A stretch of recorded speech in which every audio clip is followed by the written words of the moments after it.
And we're starting off the list with Ted Bundy. Not a name you'd ever associate with innocence. Ted Bundy was one of the most notorious sadistic criminals in American history. Between 1974 and 78, he took the lives of 30 young women, possibly more, across 7 different states.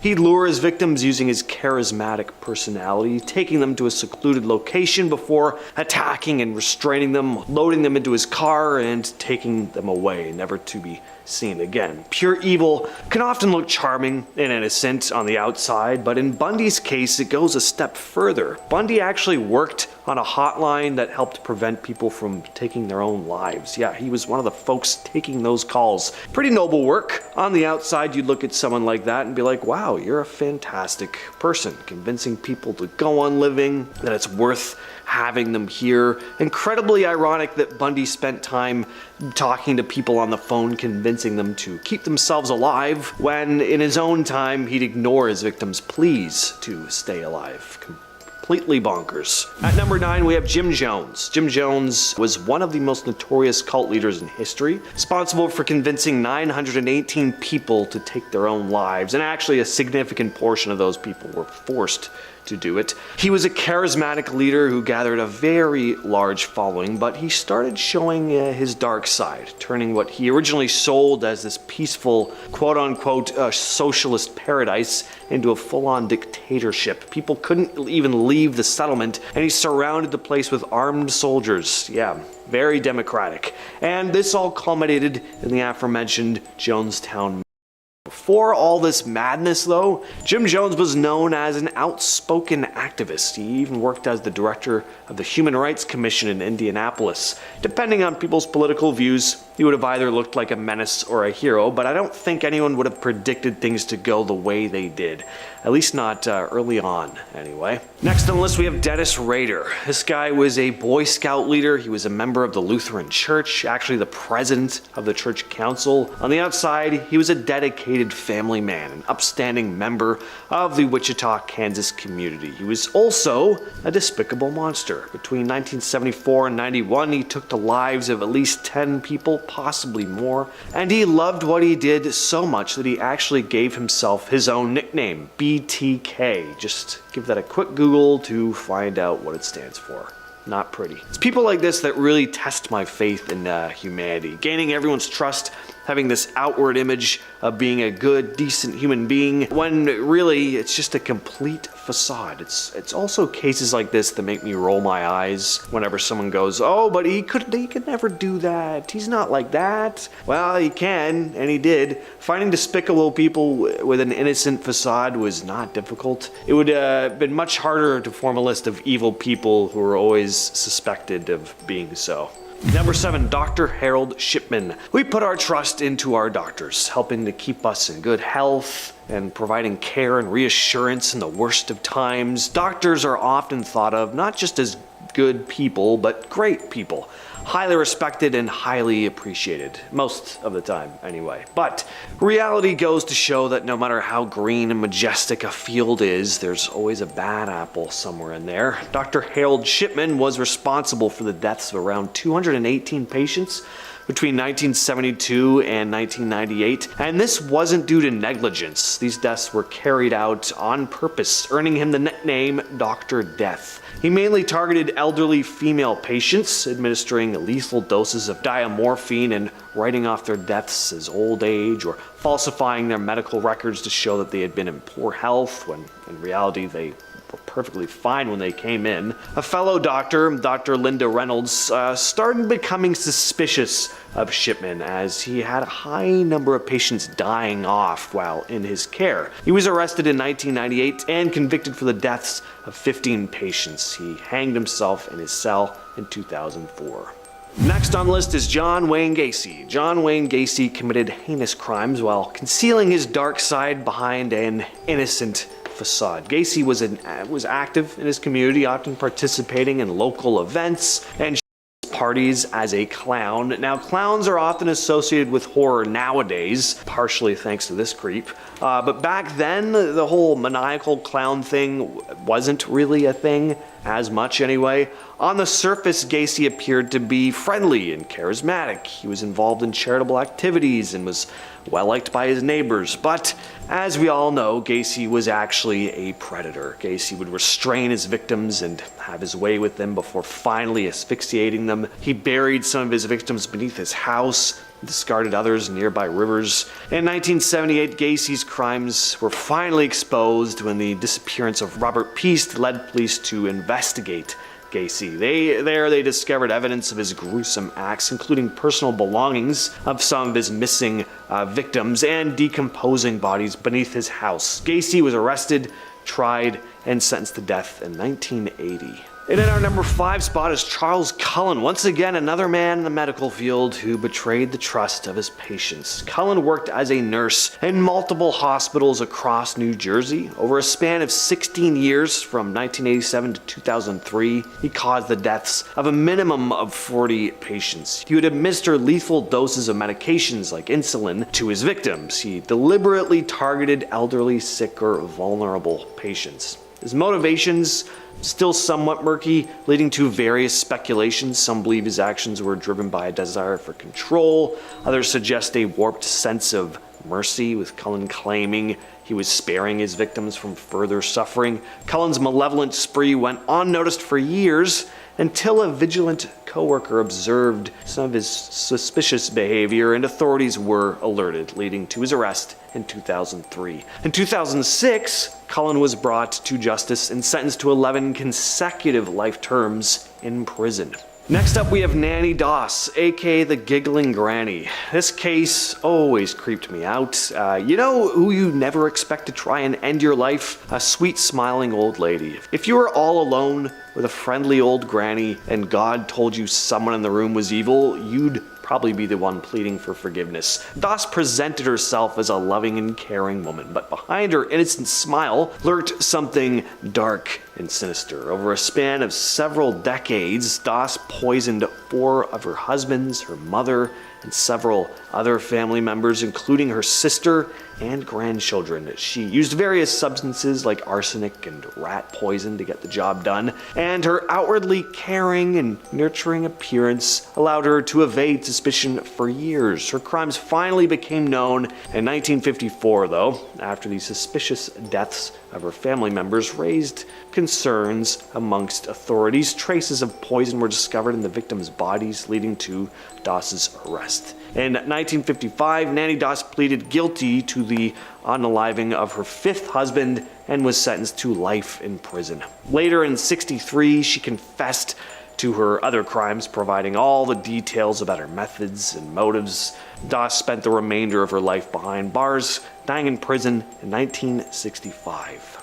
Alright, you'd never expect to die at the hands of your grandmother, so the same can probably be said about the very woman who gave birth to you. Next up, we have Mary Beth Tinning. Mary Beth Tinning, born on September 11, 1942, was responsible for the deaths of several of her own offspring, who seemed to die under suspicious circumstances. Tinning would explain the deaths as natural or accidental, deflecting suspicion while continuing to appear as a loving, caring mother. The suspicions surrounding Tinning intensified after numerous family members died unexpectedly. In '85, Tinning's crimes finally came to an end when her daughter Tammy Lynn died under dubious circumstances. She was convicted for the death of Tammy Lynn, but never officially for the deaths of 8 others. She was eventually released on parole in 2018. Javid Ikbal. He was responsible for the disappearance of numerous individuals, mainly young boys whom he preyed upon. Between 1998 and '99, Ikbal lured multiple vulnerable young people, mainly runaways. He then subjected them to unspeakable acts before disposing of their remains, dismembering them before dissolving them in vats of hydrochloric acid. Ikbal presented himself as an ordinary individual, a hard-working businessman. But finally, in 1999, he sent a letter to the authorities confessing to his crimes, providing gruesome details about his victims and their fate. He and his accomplice were found dead in their cells in 2001. It was stated that they took their own lives, although it was obvious that that was not the case. But did anyone care to investigate any further? No. And who could blame them, honestly? Finally, we have Christopher Lee Watts. Not only is this guy a complete and utter monster, he's also incredibly stupid. Chris Watts seemed on the outside to be a loving father and husband. His neighbors saw him as unassuming, quiet, decent family man. And what makes this case extra disturbing is that there's plenty of footage from before his heinous crime took place that shows him with his daughters. Seems to love them deeply. He just looks like a happy father. It's almost impossible to imagine him doing what he did when you watch that footage. If you don't know the story, Chris Watts started having an affair with a woman named Nicole Kessinger, and wanting to start a new life with her, Chris decided to take the life of his wife and his two daughters, claiming they had disappeared, with his wife Shannon having left her wedding ring behind. You know, yeah, great plan, because you couldn't just get divorced or anything. Completely maddening. I absolutely hate this prick, even though we're completely aware of the double lives people can lead, that no matter how sweet and just someone seems on the outside, they could be hiding something truly dark within. Watching him hug his daughters, you just can't wrap your head around it. It's easy to see how people fall into the traps of sadistic maniacs, or get caught up in dangerous cults, or start a family with the love of your life, never suspecting for a second that the person you've built a life with has actually been a monster the entire time. Coming in at number 10 is Gavin Smith. In December 2020, teen Gavin Smith ended the lives of his mother, stepfather, and two younger brothers. He was dating Rebecca Walker, and their parents didn't approve of the relationship. Now, the day of the crime, Rebecca was on a video chat call with Gavin, who was at his house. She said that he showed her a firearm and a knife over the video chat, and she knew what he had planned. When Rebecca was asked if she encouraged Gavin to commit the crime, she said, "I was on the video chat with him. I didn't tell him, but I was texting him on the video chat. I told him to hurry up and do it." Now, Gavin was found guilty of first-degree homicide on 3 counts and guilty of the lesser offense, second-degree homicide on 1. He was sentenced to 3 life sentences for the first-degree homicide convictions, 40 years in prison for a second-degree homicide, and 10 years for the use or imprisonment of a firearm during the commission of a felony. Now, due to him being a teen at the time of the crime, he will automatically be eligible to see a parole board in 15 years. Number 9. Mary Beth Davis. Mary Beth Davis is a former nurse who was convicted of the deaths of her daughter and son in 1997. In September 1981, in Lewisburg, West Virginia, her son Seth had suffered massive damage to his brain, which prosecutors believed was caused by an injection of a large amount of insulin. He was later moved to a mental institution where he spent the rest of his life. Now, several months after the incident with Seth, on March 11, 1982, her daughter Tegan died of a caffeine pill overdose. Dr. Ann Hooper, who performed the autopsy on the girl, found hundreds of capsules inside the digestive tract. In 1997, Mary Beth was put on trial for the death of Tegan and injury to Seth. It was reported that prosecutors believed that she suffered from Munchausen syndrome by proxy. Mary Beth received a life sentence without the possibility of parole, and Seth Davis then died on October 10, 2002 at the age of 21, and his death was recorded as a homicide. Now, after signing a plea deal and giving a one-word confession in 2007, Mary Beth was released from prison. Number 8. Sheila Eddy and Rachel Shoaf. Skylar Neese was a teenager who disappeared from her home in Star City, West Virginia around midnight on July 6, 2012. She was initially considered by law enforcement authorities to be a runaway, and an Amber Alert was not immediately issued in connection with her disappearance. Now, the break in the case came when Rachel, Skylar's best friend, admitted to plotting with Sheila to end Skylar's life. Now, the motivation Rachel gave for the death was they didn't like her and they didn't want to be friends with her anymore. David Neese stated that these two girls were among his daughter's best friends, and that Sheila had even helped the family by distributing missing person flyers. Now, after her confession, Rachel led investigators to Skylar's body. Skylar's body was found less than 30 miles away from her home. Rachel pleaded guilty to second-degree homicide on May 1st, 2013, and was sentenced to 30 years in prison with eligibility for parole after 10 years. Sheila pleaded guilty to first-degree homicide on January 24th, 2014, and was sentenced to life in prison with eligibility for parole after 15 years. Number 7.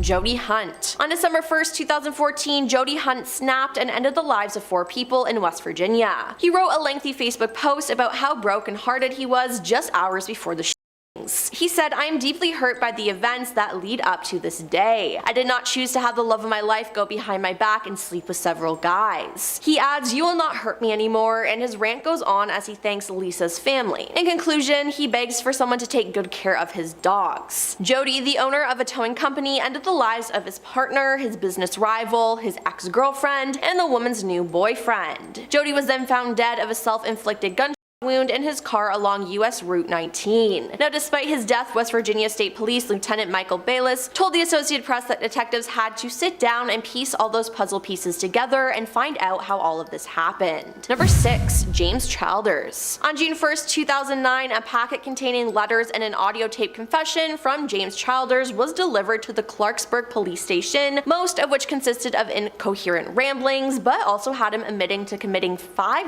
and 4 arsons that had occurred in the last few years. He did not express remorse for what he had done and said that his misanthropic views were the motive, admitting an extensive resentment, paranoia, distrust, and anger directed towards everybody around him, including relatives. In the tape, James claimed that he had buried 4 of the victims on the family farm in Braxton County and another discarded in Barber County. A few hours after listening to the tapes, officers were dispatched to the locations, and to their horror, they found 2 skeletal female corpses. Shortly after these discoveries, police issued an arrest warrant for James, who was last seen at the Townhouse Motel in Clarksburg. The following day, numerous officers had surrounded the motel, but upon learning this, James himself in the head. After confirming his death, investigators together with dog handlers combed through the farm, where according to James's testimony, there were at least 3 other people buried, but no further remains were found. Number 5. Bobby Joe Long. Bobby Joe Long would use newspaper ads to find vulnerable women, and if the women were alone when he arrived at their home, he would take advantage and rob them. He took advantage and ended the lives of at least 10 women, though prosecutors believed him to be connected to as many as 50 other crimes across the Tampa, Florida area. The first of his slayings happened in March 1984. The first body discovered by the police were the remains of Nguyen Thai Long, who had recently quit her job as an exotic dancer and planned to go back to school. Bobby lured her into his car by offering her a ride. He drove her to a back road where he took advantage of her and then strangled her to death. Now, one of his other victims, Lisa McVeigh, escaped, and it wasn't until she saw a forensic drawing of him on TV that she recognized him as her kidnapper. She relayed this information to the officer handling her case, and Bobby was arrested 12 days later. After a lengthy trial and multiple appeal attempts, Bobby was sentenced to death and executed by lethal injection at Florida State Prison on May 23, 2019, and he had no final words. Number 4. Retta Mays. In June 2015, Retta Mays began working as a nursing assistant at the Lewis A. Johnson Veterans Medical Center in Clarksburg, West Virginia, with no certification or license to care for patients. She started to work overnight shifts on Ward 3A of the hospital's medical surgical unit, and elderly patients began suffering mysterious acute drops in their blood sugar level, which resulted in many deaths. Now, the hospital began an internal investigation of 11 deaths, and she was fired from the hospital in June 2018, and the investigation was turned over to the Inspector General for the United States Department of Veterans Affairs and the Federal Bureau of Investigation. Now, the investigation into the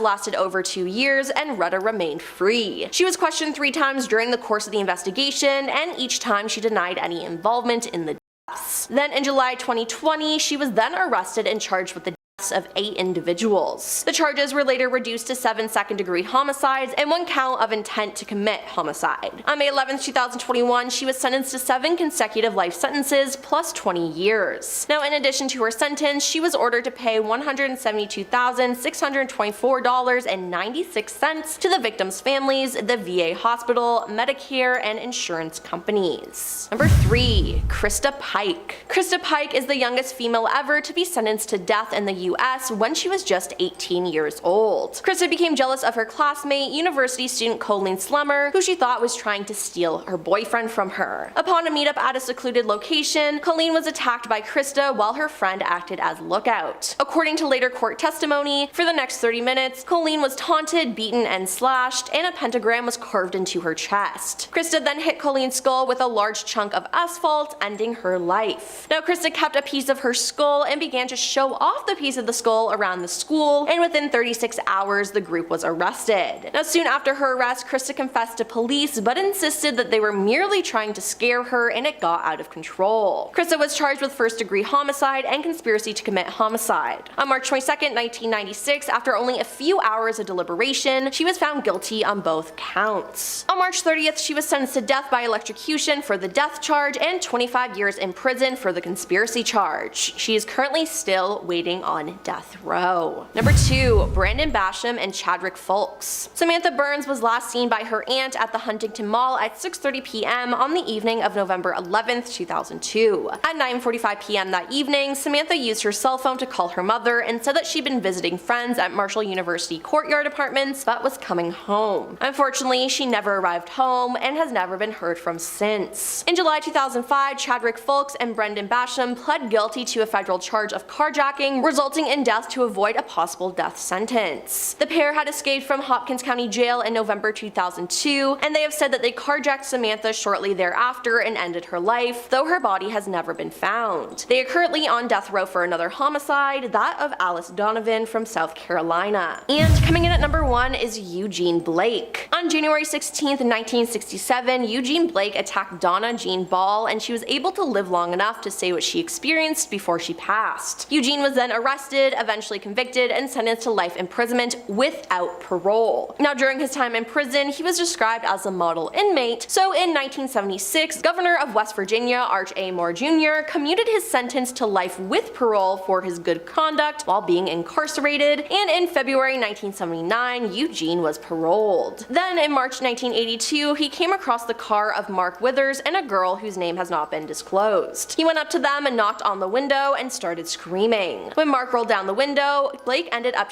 him and later threw his body over a fence, then took advantage of the girl and left. Then on October 26, 1984, the body of Marianne Hope Hembright was found in West Virginia. She had evidently been taken advantage of and strangled to death. In June 1985, Blake was indicted for the death and 2 counts of taking advantage of her. In 1997, he pleaded guilty on all charges and was sentenced to a 15 years to life term. Then in 2008, Blake was charged with Mark's death after his DNA was linked to the crime scene. He was soon extradited to Ohio, where prosecutors sought the death penalty against him for 3 counts of aggravated homicide. Now in order to avoid a potential death sentence, he pleaded guilty to all charges in 2010 and was thus given a 20-year sentence with parole eligibility, stirring controversy among locals who wish that he remained incarcerated for the rest of his natural life. And we're starting things off with David Berkowitz, aka the son of Sam. One peculiar aspect of his case was his claim that his neighbor's dog was possessed and instructed him to commit violent acts. In the mid-1970s, Berkowitz carried out a string of shootings. He was eventually arrested in 1977, and during the investigation, he admitted to the and claimed that his neighbor's dog, a black Labrador retriever named Harvey, was possessed by a demon. According to Berkowitz, Harvey commanded him to take the lives of people. Berkowitz later asserted that he had started the fires in the Bronx, attributing this act to the dog's influence as well. In 1978, Berkowitz pleaded guilty to the crimes and was sentenced to 6 consecutive life sentences in prison. He later renounced his satanic beliefs and became involved in prison ministry, offering counseling and support to other inmates. And at number 9, we have Sean Sellers. He was a self-proclaimed Satanist who claimed to be possessed by a demon named Azaret. In 1985, at the age of 16, Sellers took the lives of his parents, Vonda and Paul, in their Oklahoma home. He later confessed to these acts, as well as having convenience store clerk a year prior who refused to sell him beer. Sellers stated that his involvement in Satanism influenced his actions. According to Sellers, he believed he was possessed by the demon, which drove him to commit the violent acts. And Sellers was eventually arrested, tried, and convicted for the crimes. He was sentenced to death in 1986, and during his time on death row, he became a born-again Christian and renounced his previous involvement in Satanism, but despite his change in beliefs and multiple appeals, Sellers was by lethal injection in 1999. Next up is Manuela and Daniel Ruda, 2 lovers bound together by their passion for violence in the name of the Dark Lord. How romantic. Manuela and Daniel Ruda were a German couple involved in a highly disturbing incident in 2001. They were responsible for the death of Frank Hackert, and their reason for taking their friend's life? Well, according to the couple at the time, they thought he was so funny and would be the perfect court jester for Satan. The Rudas were deeply immersed in occult practices, spending time vacationing in England and Scotland, sleeping in graveyards, and going to devil-worshipping parties. The couple subjected Hackert to hours of violent rituals, which tragically led to his demise. After taking Hackert's life, they stuck his body in a coffin that they used as a coffee table. They attempted to dismember his body, but they were apprehended before they could dispose of the remains. They were actually caught in a gas station, and apparently they were brandishing chainsaws, like waiting for the authorities to arrive. Very insane. In 2002, they were both convicted of the crime, with Daniel receiving a prison sentence and Manuela being committed to a psychiatric institution because of her diminished mental state. She cut her ties with Daniel when he was in prison, though, and he landed himself in court once again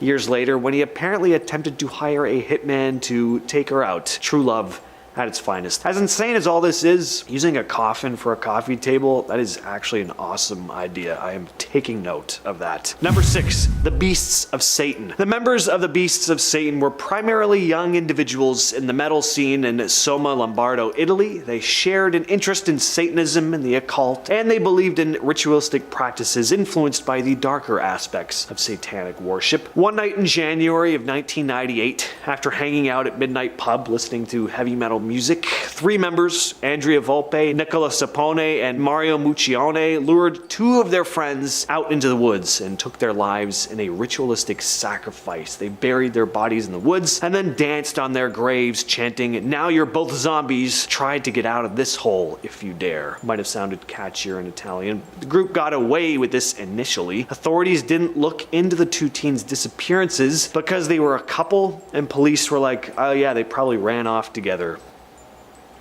Great policing work. Then in 2004, the group's leader, Andre Volpe, took the life of his ex-girlfriend, believing she knew too much about the incident from 7 years prior. Then he and his buddy buried the body before taking a large amount of drugs, crashing their car into a tree. The 2 were arrested, and during interrogations, everything came out. Next on the list is Ricky Queso. In 1984, Ricky Queso, a teenager from Northport, New York, took the life of his friend Gary Lowers. On June 16th, 1984, Queso and a group of friends, who were all part of a group they called the Knights of the Black Circle, lured Lowers to a remote wooded area. There, a confrontation ensued, during which Queso and his accomplices subjected Lowers to a drawn-out beating. Queso apparently tried to force Lowers into praising Satan. Lowers refused, though, repeating that he loved his mother. The entire group was high on psychedelic drugs at the time. Queso would then brag about the incident to his friends days afterwards, claiming that Satan had appeared to him in the form of a black crow. And when it cawed, he interpreted it as Satan giving his approval of the attack. This was at the height of the satanic panic in the US, and Queso's fascination with satanic rituals and the occult, and the fact that he was wearing an AC/DC t-shirt when he was arrested, it all became the focal point in the media coverage of the case. And shortly after the incident, Queso was arrested and charged in connection with Lowers' demise. And before he could stand trial, though, he took his own life in his jail cell on July 7th of 84. Number 4, the Ripper Crew. The Ripper Crew was a notorious satanic cult active in Chicago during the 80s, comprising of 4 members: Robert Gett, Edward Spreitzer, and brothers Andrew and Thomas Cocorellis. They carried out a series of heinous crimes, abducting and taking the lives of several women in the area. They followed this twisted version of Satanism, using it as a justification for their violent acts. Their leader, Robin Gett, allegedly believed that offering human sacrifices to Satan, he would then gain supernatural powers and protection. The Ripper Crew targeted young women. They abducted their victims, subjected them to brutal torment, and then took their lives as part of their ritualistic practices. In 82, the police arrested Robin Gett. During his interrogation, he confessed to several crimes and provided information about the cult's activities, and this led to the arrest and conviction of the other members, including Edward Spreitzer and the Cocorellis brothers. But it's essential to I want to say, their actions aren't really representative of mainstream Satanism. I think that this goes for everyone on this list. In real life, Satanism really is not about promoting violence. Anyway, in '83, Robert Gett was sentenced to 120 years in prison. Edward Spreitzer and Andrew Kokorelius were sentenced to death, with Spreitzer later receiving a life sentence after Illinois temporarily banned the death penalty, and Thomas Kokorelius was actually released from prison in 2019 for some reason. Next on the list, we have Christa Pike. In January 1995, Christa Gale Pike, who was 18 at the time, along with two accomplices, Shadola Peterson and Tadariel Ship, Pike's boyfriend, were involved in a gruesome incident that claimed the life of classmate Colleen Slemmer. Pike had a disturbing interest in Satanism and the occult, and carried out the act in a particularly disturbing manner. So it all started when Slemmer seemed to be talking to her boyfriend a little too much for Christa's liking, so she formed a plan with Ship and Peterson to take Slemmer out of the picture. The trio lured Slemmer to a vacant steam plant where they violently attacked her. They beat her for 30 minutes, cut her up, even carved a pentagram into her chest. In 1996, Christa Pike was convicted of her role in the event, and despite her young age, was sentenced to death. She's currently still on death row. Number 2, Richard Ramirez, or as he became known, the Night Stalker, one of the most notorious criminals in American history. Ramirez was heavily influenced by Satanism, and he often left satanic symbols at the scenes of his crimes. He was known to draw pentagrams on the walls and leave occult objects behind. Ramirez believed that he was protected by dark forces and that Satan guided his actions. During '84 and '85, Ramirez took the lives of at least 13 people in Southern California. His victims, ranging in age from 9 to 83, were subjected to brutal attacks, and in some cases, he would also burglarize the people's homes. He would also force many of his victims to profess their love for Satan. Unlike a lot of criminals of his kind who typically have a specific pattern to the types of people they'll victimize, Ramirez was more unpredictable. His victims were almost entirely random. Men, women, young, old, didn't matter to him. Now, the way this all ends is probably the most cathartic I've heard in any notorious criminal case like this. In 1985, Ramirez was chased down by residents in East Los Angeles after they recognized him from news coverage. An angry mob formed and Ramirez was just romped on until police showed up. It's like the ending of Frankenstein or something, only Ramirez actually deserved what he got. He was unarrested, tried, and convicted. He died in 2013 while on death row in San Quentin. Finally, we have Adolfo Constanzo. This guy was a cult leader, a trafficker, and he also practiced black magic. Man was just looking at the villain menu, was like, yep, I'll have that. I'll take that. Might as well check that off as well. He was the mastermind behind a criminal organization involved in trafficking, and he would take victims' lives in these spooky, dark rituals. He believed that performing human sacrifices would grant him supernatural powers and protect his trafficking operations. Cult members followed his twisted beliefs without question, basically the definition of a cult. The cult's rituals often involved human sacrifice. Victims were often abducted or lured and then died in ceremonies aimed at appeasing deities and spirits. Their bodies were dismembered and body parts were used in the rituals. In 1989, Constanzo's criminal activities began to unravel when Mexican authorities discovered the cult's headquarters in Matamoros, Mexico, and there they found evidence of the cult's rituals, including human remains and ritualistic artifacts. There was this big witches type cauldron with a dead black cat and a human brain inside of it. Doesn't seem real. Constanzo and 4 of his followers fled, but were eventually tracked down by the police, and Constanzo didn't want to be taken alive, and so he ordered one of his followers to him, and that was the end of that. And we're starting things off with Jenique Cunningham and Cleveland Jackson. On January 3rd of 2002, Jenique Cunningham and his half-brother Cleveland Jackson committed a violent crime in Lima, Ohio. They took the lives of Jala Grant and year-old Lanisha Williams. The victims, along with 6 others, were present at the house of a man targeted by Cunningham and Jackson for a robbery involving and money. Following the robbery, Cunningham and Jackson opened fire on everyone inside the house. Tragically, Sheila died while her father held her in his arms. Cunningham and Jackson also attempted to take the lives of the survivors, each of whom sustained gunshot injuries during the incident. Both Cunningham and Jackson were convicted, with Jackson receiving a death sentence. Cunningham is currently serving a life sentence. Next on the list is George Wagner IV. In April of 2016 in Pike County, Ohio, a gruesome incident took place, now known as the Pike County. 8 members of the Roden family were tragically taken from life in 4 separate homes. The victims included 7 adults and a 16-year-old, all to death. In November of 2018, authorities arrested George Wagner III, his wife Angela Wagner, and their 2 sons, George Wagner IV and Edward Wagner Jr., in connection with the crimes. The family was accused of meticulously planning and executing these attacks. Their motive was believed to be centered around custody, financial disputes, and an illegal growing operation. Next up, we have Michael Madison. So Michael Madison, born in Cleveland, Ohio in 1977, was convicted in 2016 for the deaths of 3 young women in East Cleveland, Ohio. Between 2012 and 2013, he took the lives of his victims, whose remains were discovered in various locations near his residence. Madison's arrest in 2013 followed the discovery of the first victim's body wrapped in plastic in a garage. Neighbors had noticed a foul odor coming from his property, and authorities were alerted. Their investigations continued, and this led to the identification of 2 additional victims. Police found the remains of the second victim in a weeded lot, and the third victim's body was found in a nearby abandoned house in the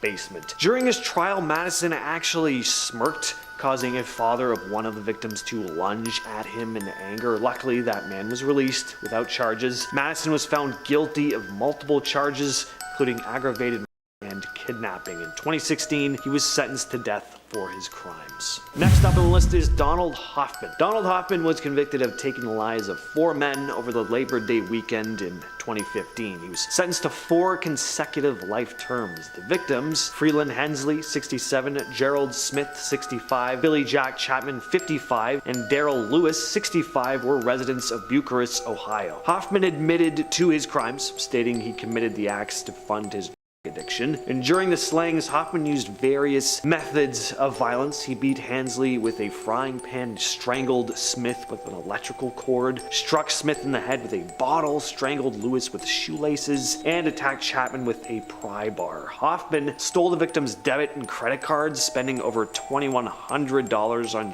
cigarettes. Prosecutor revealed that Hoffman specifically targeted older men with health issues whom he knew personally. Number 6, the Downtown Posi. During the Christmas season of 1992, the Downtown Posi, led by Marvelous Keene, embarked on a brutal crime spree in Dayton, Ohio. The first victim was Joseph Wilkerson, a 34-year-old General Motors worker. The gang lured their way into his home where Wilkerson was. The gang then partied in his house for the next 3 days while he lay dead in a bedroom. On the same night, they took the life of 18-year-old Danita Golette, who was using a payphone. She was robbed of her belongings and lost her life despite pleading not to be harmed and cooperating as best as she could with them. The following day, the body of 19-year-old Richard Maddox, a former boyfriend of one of the gang members, was discovered. Jeffrey Wright was also survived his attack, having received multiple wounds. Continuing their violent spree, the gang shot Sarah Abraham, 8-year-old mother working in a family business. Abraham succumbed to her injuries 5 days later. On December 26th, former Dayton Police Sergeant John Huber spotted a stolen car connected to the group. He arrested them, not yet aware of their involvement in everything else that had been going on. After their arrest, Laura Taylor, one of the members of the Downtown Posse, confessed to 2 more victims, the bodies of Wendy Cottrill and Marvin Washington, who were found in a gravel pit. Taylor revealed they took them out because the gang believed they might inform the police about their crimes. Marvelous Keene, the gang's leader, confessed and was sentenced to death, with his sentence being carried out back in 2009. The other 3 members received life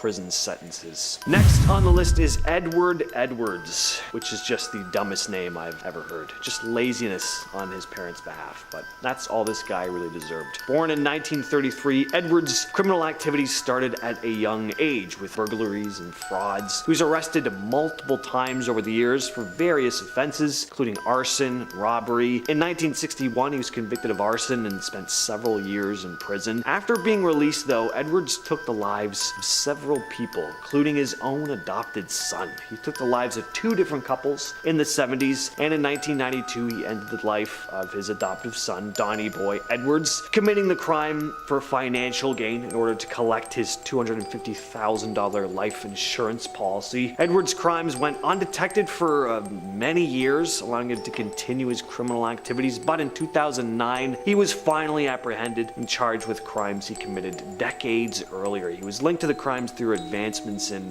forensic technology and DNA evidence. Ariel Castro. Castro was born in Puerto Rico, but he moved to Cleveland, Ohio with his mother when he was young, and this is where he would grow up to commit his crimes. Castro was responsible for the abduction and imprisonment of 3 women, Michelle Knight, Amanda Berry, and Gina De Jesus. These 3 women were held captive in Castro's home for about 10 years. That is crazy. One of the victims, Amanda Berry, even gave birth to her daughter during this time. They were subjected to physical and emotional torment, which included being kept in restraints, confined to a few rooms in the house. Amanda Berry managed to escape from Castro's home in May of 2013, though. Castro had left the home for the day, and she managed to catch a glimpse of his neighbors through a screen door. She screamed for help and managed to make contact with them. All 3 women were luckily rescued, as well as Berry's daughter. Castro was arrested shortly after the escape. In 2013, he was charged with multiple counts. To avoid the possibility of facing the death penalty, he later pleaded guilty to the charges, and in August 2013, Castro was sentenced to life in prison without the possibility of parole, and, just because why not, he got an additional 1,000 years in prison. So yeah, safe to say he's not getting released anytime soon. Next up, we have Robert Berdella. Now, this guy died in 1992, so a return is highly unlikely, but he's got to be one of the worst criminals in Ohio's history, right up there with Dahmer, possibly even worse. He was born in Ohio in 1949, but his crimes were carried out in Kansas City between 1984 and 87. He was responsible for the of at least 6 men. Berdella lured his victims, often vulnerable young men, to his home with promise of money or shelter, and once in his captivity, he subjected them to prolonged periods of sadistic torment. He would hold them in captivity, sometimes for as long as 6 weeks at a time, before disposing of them. His crime spree came to an end in 1988, though, when one of his victims managed to escape and alert the police. The bodies of his former victims were never found, unfortunately, but police did find journals and Berdella had written chronicling his crimes, as well as photographs and personal belongings of the victims. Berdella was sentenced to life imprisonment without the possibility of parole. He died in prison in 1992 due to a heart attack. Finally, we have Shawn Great, eventually being sentenced to death for his crimes, having taken the life of 5 young women. His last victim, whose real name has been kept secret, known to the public simply as Jane Doe, had met Great at the Ashland Salvation Army Ray and Joan Kroc Corps Community Center. She viewed their relationship as purely platonic and would consistently reject his advances, but Great managed to lure her to his home using the ruse of offering her some clothes he claimed to have for her. Once inside, though, his personality completely flipped and he attacked her. She ended up being held captive for 3 whole days. But there's a light at the end of this tunnel. She managed to find an opportunity to secretly contact the police while Great was asleep. This led to his arrest and the end of her nightmare. And during the legal proceedings that followed, Great was found guilty of his crimes. He's currently sitting on death row. Coming in at number 10 is Mother Teresa. Mother Teresa was an Albanian Catholic nun and the founder of Missionaries of Charity. Now, everyone thought thought this woman was a saint helping the sick and poor, but as reported by the Times of India, Mother Teresa's true motives were actually kind of selfish, with less focus on helping people and more on boosting the numbers for her own religion. Now, Mother Teresa's missions, despite having tons of charitable donations at their disposals, rarely, if ever, help the poor, sick people become healthy. In fact, most of those places, according to a 2013 paper published in Studies in Religion, were dirty, short on doctors, low on food, and didn't even have painkillers. Now, nevertheless, Teresa found suffering beautiful, like it was making the world a better, holier place. She said, "There is something beautiful in seeing the poor accept their lot, to suffer it like Christ's passion. The world gains much from their suffering." But then when she got sick, she went to a modern hospital and received medicine to dull her pain, as she didn't want to suffer. Kinda backwards, isn't it? Number 9. Mahatma Gandhi. Mahatma Gandhi inspired movements for civil rights and freedom across the world, but most of us don't know that Gandhi abandoned his wife to live with a rich male bodybuilder before he got involved in British-Indian relations. Now, if Gandhi was gay, who cares? But the problem is he tried to get all references to homosexual traditions erased from Indian temples in an act he called sexual cleansing. And to test his resistance to sexual temptation, he'd sleep in bed naked with young women, including his grandnieces. Yeah, gross. But worse than his sexual hypocrisy was his terrible racism. Gandhi may have wanted India freed from British rule, but he was perfectly happy with the rigid caste system of the nation. Gandhi wrote of a time when he and his followers were led to a lower caste jail for protesting. "We could understand not being classed with the whites, but to be placed on the same level as the natives seemed too much to put up with. They are as a rule uncivilized, the convicts even more so. They're troublesome, very dirty, and live like animals," he said. Now, when asked about Indian views on race versus white South Africans, he wrote, "We believe as much in the purity of races as we think they do. Though Gandhi did bring some good to the world, it's important to know that he wasn't as great as he seemed."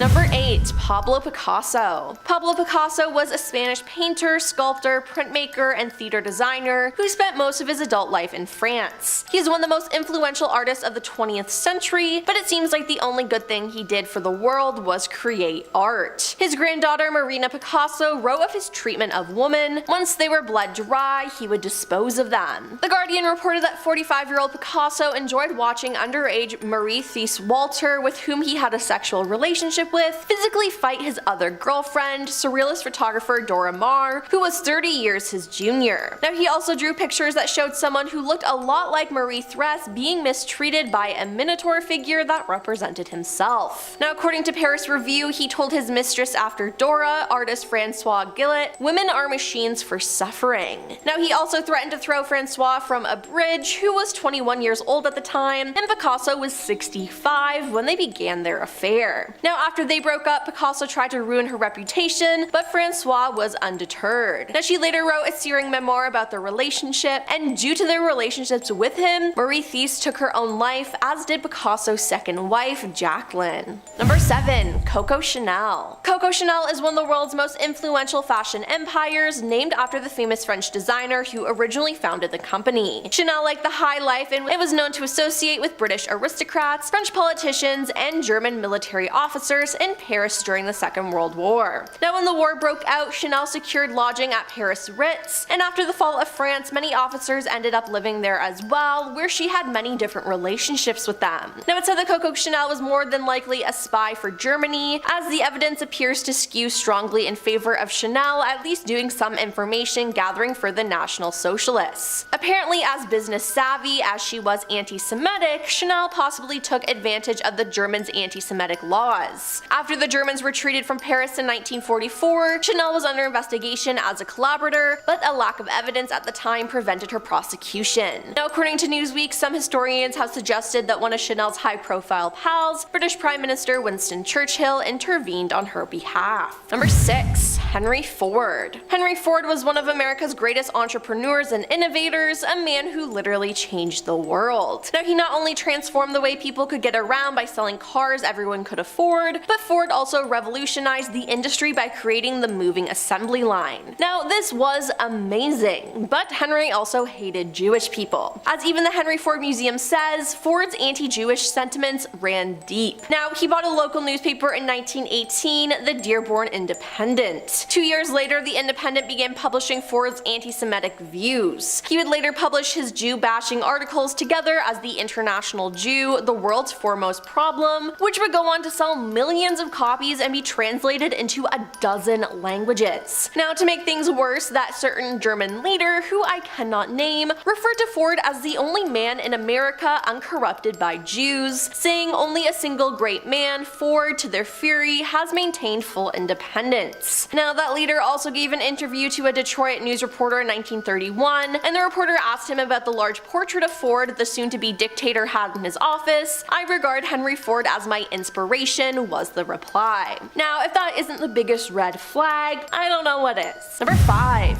Steve Jobs. Steve Jobs changed all of our lives with Apple, but he was actually part of many other companies. He was the co-founder, chairman, and CEO of Apple, the chairman and majority shareholder of Pixar, a member of the Walt Disney Company's board of directors following its acquisition of Pixar, and the founder, chairman, and CEO of Next. Though he accomplished great things, he wasn't a great guy. He fathered a daughter but denied that she was his, so she didn't see him for years. Now, he contracted Apple with Chinese factories whose conditions were so bad that they drove workers to exhaustion, as several wound up ending their own lives over the breakneck pace they were expected to churn out iPads and iPhones, among other devices. Now, there was also an issue with Apple's stocks in that Steve was allegedly illegally backdating them in hopes of cashing in. When questioned about it by the Securities and Exchange Commission, he first denied it, then said he had to ask Apple's boards of directors for an extra thank you stock, and then later turned the blame on his chief financial officer. Number 4. Walt Disney. Although Walt Disney all played a part in our childhoods, whether it was from watching his movies or going to the theme parks, there's no denying that he was also a bad man. You see, Walt was just straight up racist, and not because he let the Song of the South be made. He would often use slurs and degrade people of color. Now, his hatred didn't stop there, as he also had issues with women. As Ward Kimball, one of Disney's associates, said, he didn't trust women or cats. Then there's a letter Disney sent to a woman named Mary Ford who wanted to work as an animator. He rejected her outright because women simply don't do that kind of work for him. In the letter's own words, women do not do any of the creative work, as that work is performed entirely by young men. For this reason, girls are not considered for the training school, he said. So just think about that next time you see anything related to the man who made Mickey Mouse. Number 3. Winston Churchill. Winston Churchill was a British statesman, soldier, and writer who served as Prime Minister of the United Kingdom twice from 1940 to 1945, and again from 1951 to 1955. Now, we know him for his efforts against fighting the Germans during World War II, but as it turns out, he was a white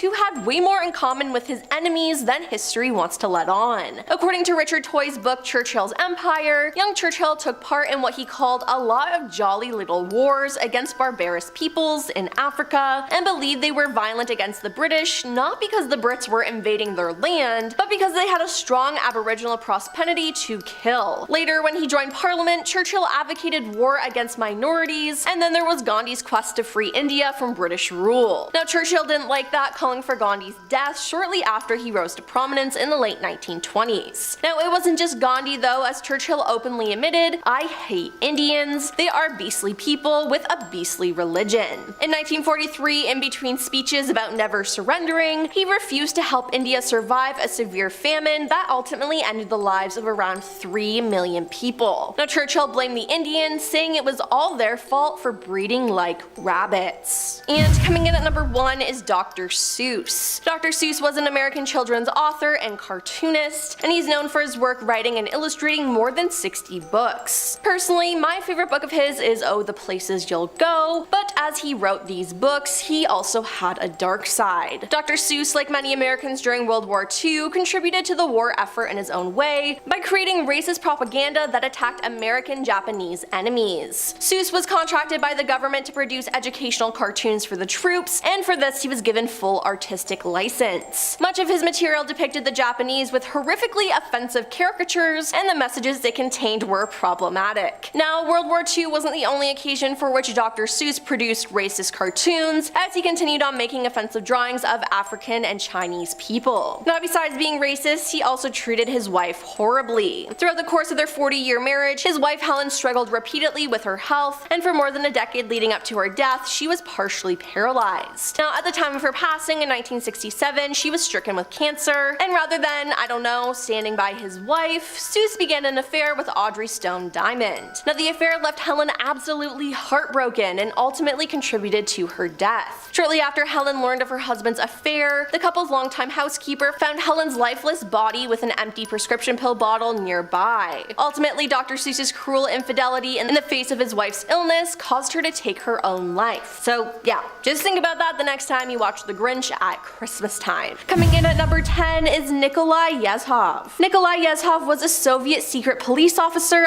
including at the height of the Great Purge. He organized mass arrests, tormented, and but then he fell from Stalin's good graces. He was arrested and subsequently admitting in a confession to a range of anti-Soviet activity, including unfounded arrests during the Purge. He was in 1940 along with others who were blamed for the Purge. Now, Nikolai wasn't only ousted and disgraced along with his family, he was then methodically erased from photographs where he had previously appeared with his commander. Overnight, Nikolai went from one of the highest officers in a powerful New World Order to a shadow in a poorly lit photo and a name no one dared to utter. Now, Nikolai wasn't the only person to receive this Photoshop treatment, as it was common in the communist government to deny failures and make inconvenient truths, even people, disappear. Now, the practice has continued in current communist-led governments where rebellious leaders are removed by force and deleted from official documents. Coming in at number 9 is Delphine Lori. Delphine Lori was a sadistic serial slayer socialite who lived in New Orleans. On April 10, 1834, a fire broke out in her mansion's kitchen, and firefighters found a 70-year-old black woman chained to the stove. Now, she appeared to have started the fire in order to attract outside attention while Delphine was trying to save her furniture. Now, the authorities were led by others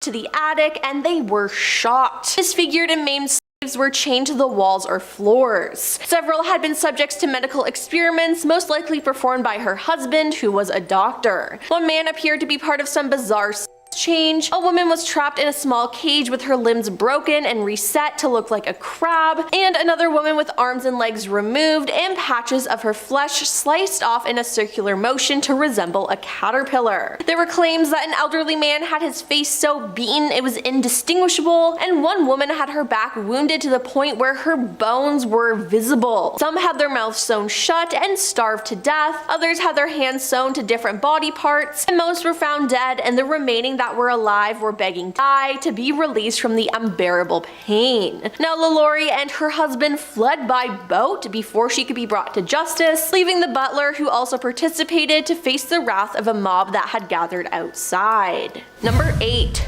Jong Ching. Jong Ching was a Chinese communist revolutionary, actress, and major political figure during the Cultural Revolution. She was the fourth wife of Mao Zedong, the chairman of the Communist Party and paramount leader of China. Now, Jong was best known for playing a major role in the Cultural Revolution and forming the radical political alliance known as the Gang of Four. Through clever maneuvering, she managed to reach the highest position of power within the Communist Party, just short of being president. It is believed that she was the main driving force force behind China's Cultural Revolution, of which she was the deputy director. Now, during the Cultural Revolution, much economic activity was halted, and countless ancient buildings, artifacts, antiques, books, and paintings were destroyed by Red Guards. Millions of people in China reportedly had their human rights annulled during this time, and millions more were also forcibly displaced. Estimates of the death toll of civilians and Red Guards from various Western and Eastern sources are about 500,000 in the true years of chaos of 1966 to 1969, but some estimate as high as 3 million,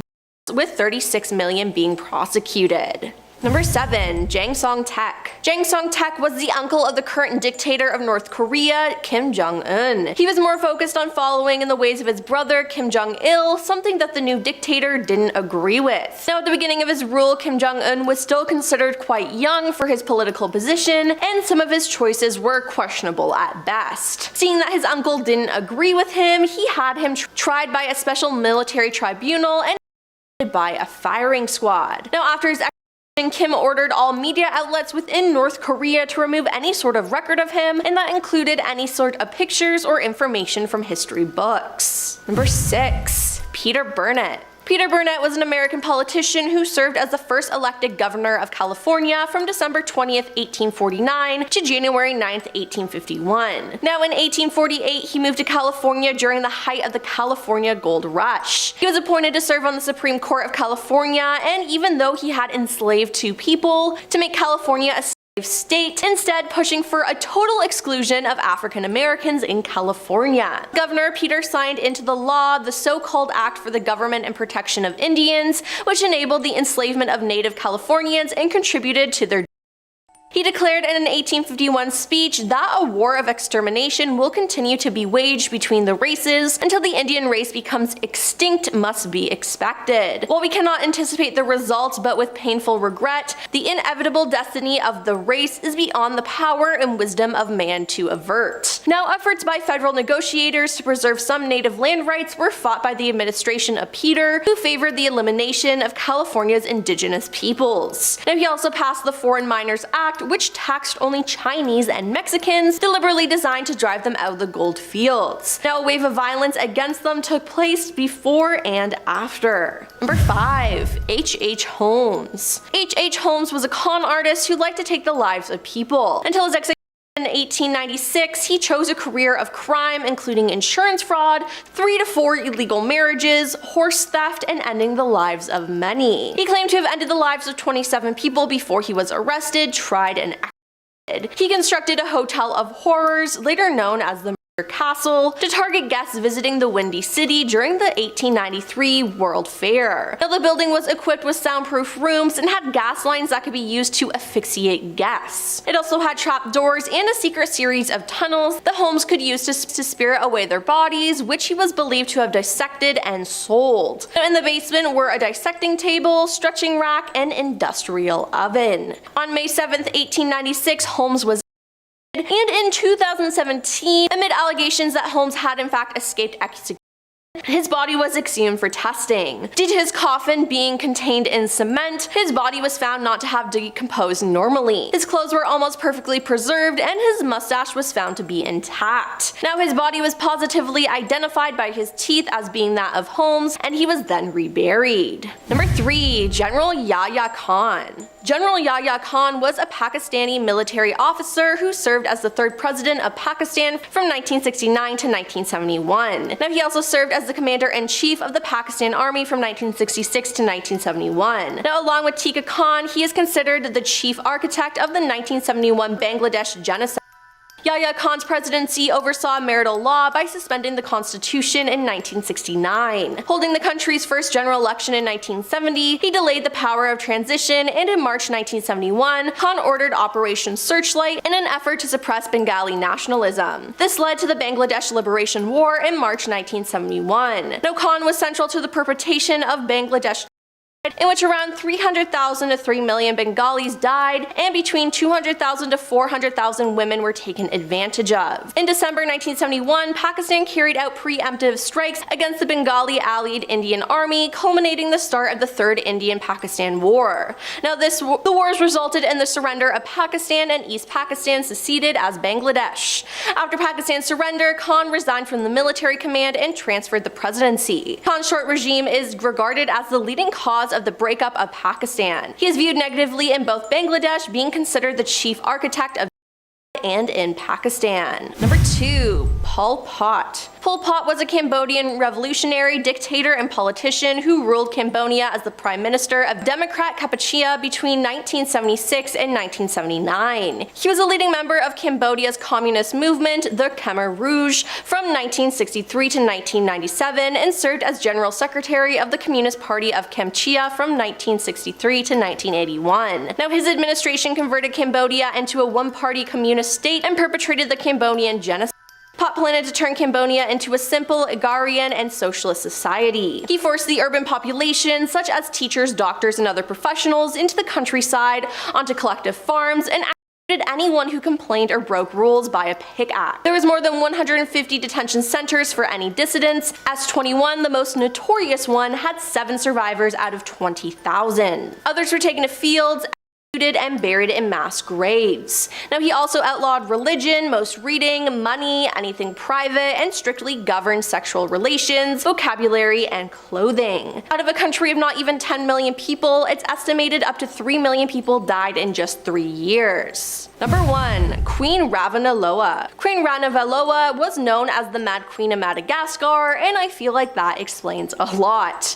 She finally ascended to the throne on August 4th, 1829, where she immediately took out all her rivals. She had expelled the European merchants, teachers, diplomats, and trade deals with Britain and France were immediately cancelled. After one successful battle against an invasion, she slit the heads of Europeans, stuck them on pikes, and lined them in the beaches. Now she also banned the teachings of Christianity, and she had many evil techniques to punish people, as her descendants and criminals would be dumped slowly in boiling water or oil, or tied down with ropes and burned alive. She would place others into coffins, and some were buried into holes with dirt showered upon them. She sold her subjects into slavery to boost her country's economy, which involved brutal labor conditions, staying far away from homes, and malnutrition-related death. Now these people were either considered traitors, victims of war, non-taxpayers, or Christians who secretly practiced their religion. Her reign brought down the nation's population from 5 million to 2.5 million at the end of her rule. And we're starting out this list with Grigory Rasputin. Born in 1869 in a small Siberian village, he grew up as a peasant. He was also a mystic and grew up to become quite close with the Russian royal family after seemingly healed Alexei Nikolaevich, the son of Nicholas II and heir to the Russian throne. Alexei was a hemophiliac, meaning his blood didn't clot properly, and Rasputin, after being called to the palace of Nicholas and Alexandra, seemed to ease his symptoms. This was miraculous, and the royal family put their full trust in this mysterious holy man, who would go on to have sleeping with any woman he could within the palace, but he was also known to force himself on women. But because Nicholas and Alexandra were so enamored with his supposed power, any concern or report about him was completely written off. It seemed that everyone on the outside wanted the guy gone though, seeing how he was pulling Nicholas and Alexandra's strings, controlling them like puppets, and there were a number of attempts to take Rasputin's life, but this guy was hard to take down. He was stabbed and recovered, poisoned with cyanide, which had no effect. He was shot and was seemingly dead before springing up like Michael Myers at the end of Halloween. He was then shot again before being wrapped up in a blanket and thrown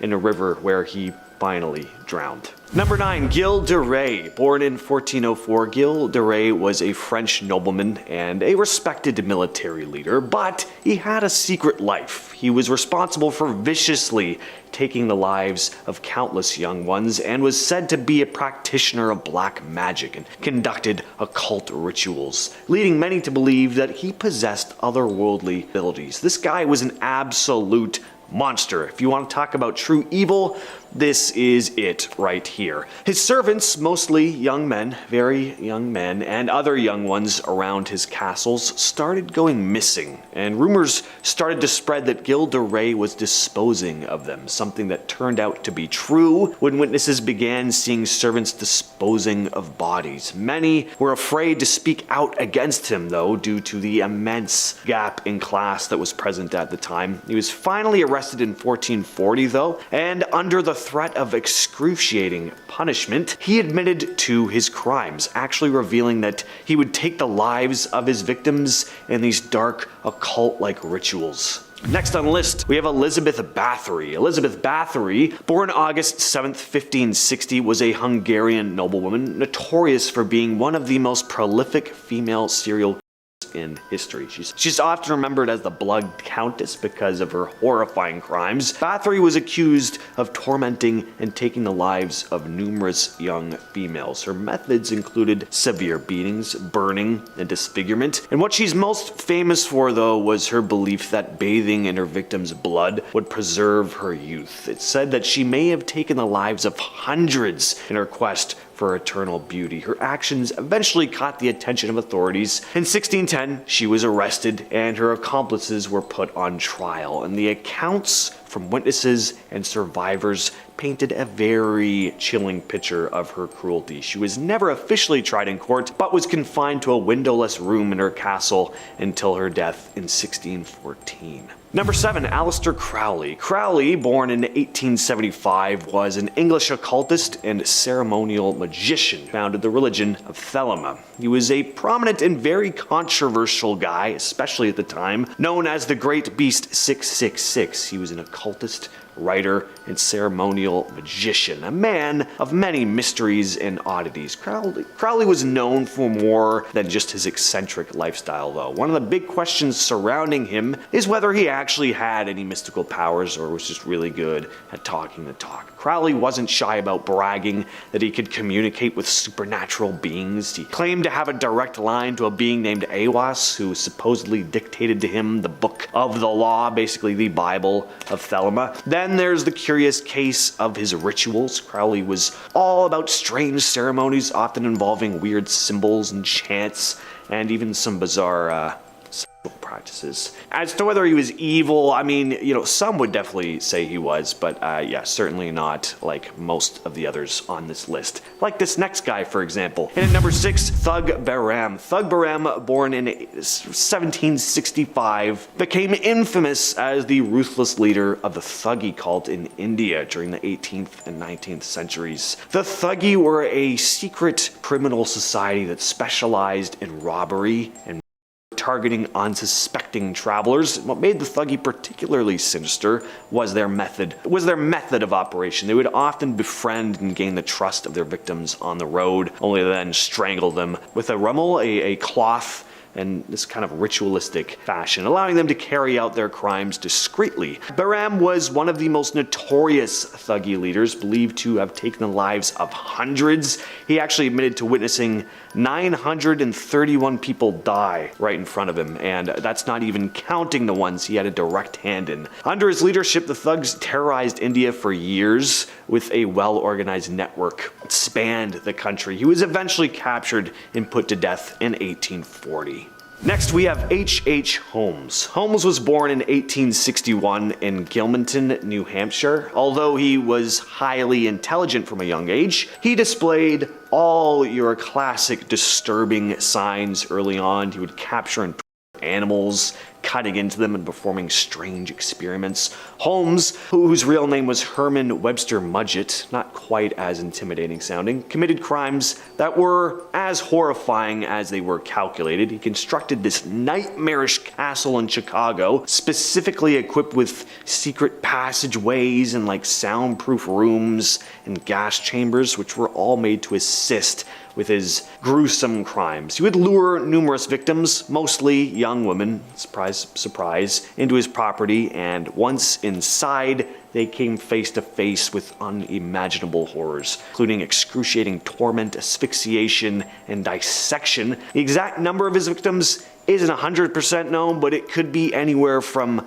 just 9 to over 200. I'm guessing it's somewhere in between. In 1896, he was finally convicted for his crimes and sentenced to death. Number 4, Gil Garnier. Here we have a real-life werewolf case, at least the closest thing possible.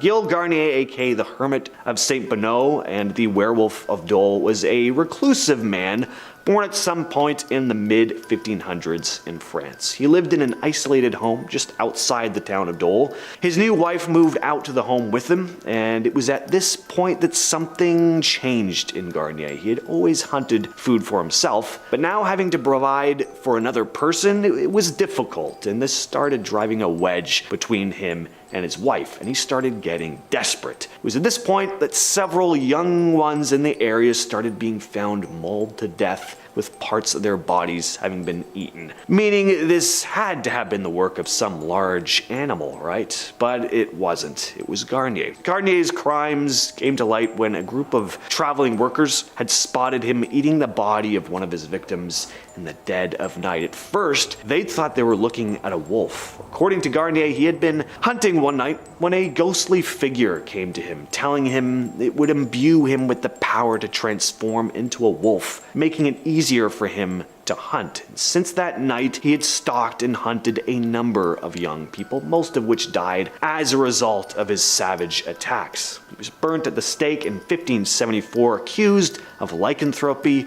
and witchcraft. I don't know what it was with guys named Gilles in France back then, but they didn't like young folks, apparently.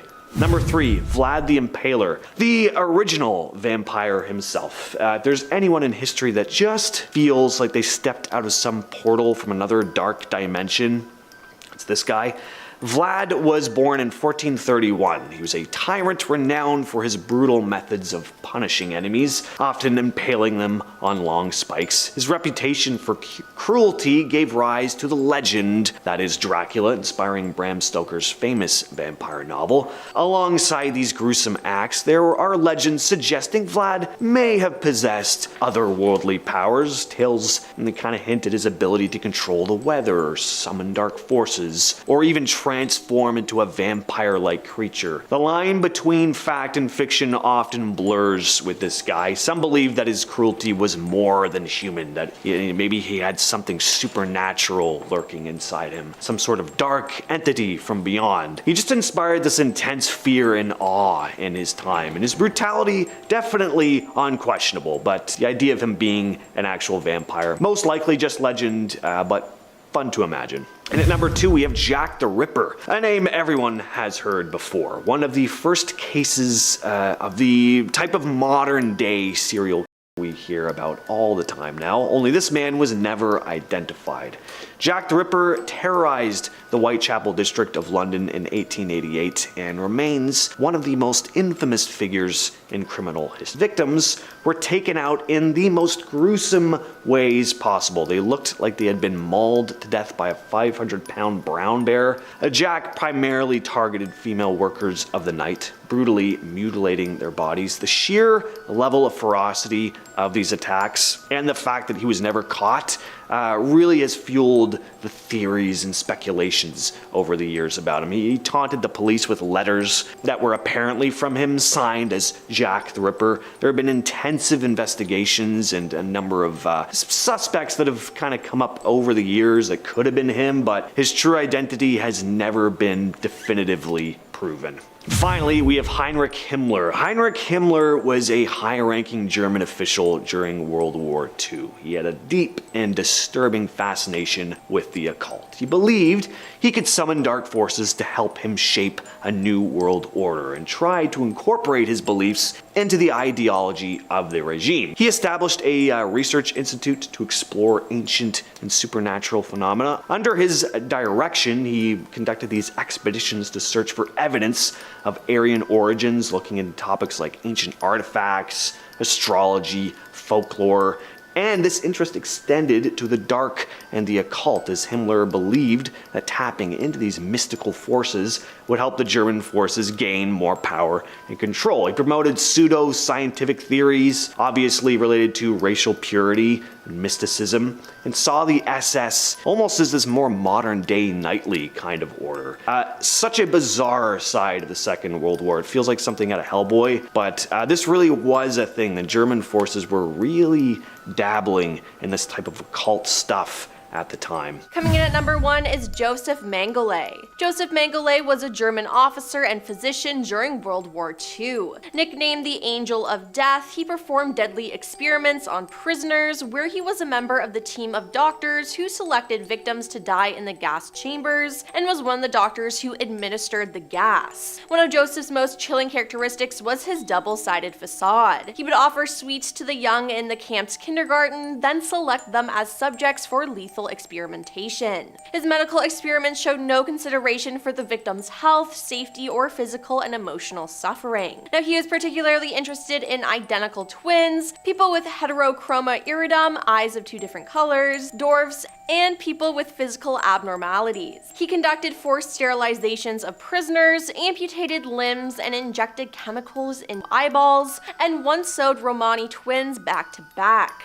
After the war, he escaped justice and lived out the rest of his life in Argentina and Paraguay, and he was never held accountable for the atrocious acts he committed. Number 9. Ilya Anovich. Ilya Anovich was a Russian biologist who worked in artificial insemination. Ilya then wanted to get of animals and put it into different species to see what happened. He started off slowly creating a Z-donk from a zebra and a donkey, a rat mouse, a guinea pig mouse, and an antelope and cow. Then in 1910 he told a gathering of zoologists that he thought it could be possible to create a human-ape hybrid, often now referred to as a human Z. Now, his chance finally came after the Russian Revolution of 1917 while working at the Institute Pasteur. It was here in 1924 he was given the opportunity to work on this. In 1926, he and Serge Vonaroff transplanted a human ovary into a chimp before attempting to inseminate her with human sperm.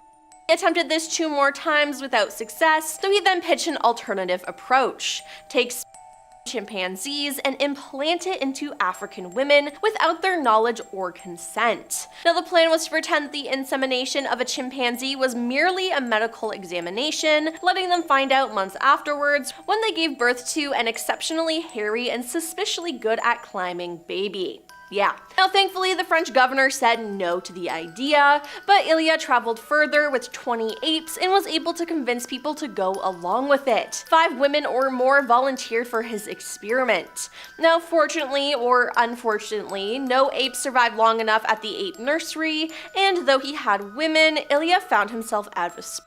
Now, before he could ship in more, the Soviet Academy of Sciences heard about his plans to inseminate women in Africa without consent, and all support for the project was taken away. Number 8.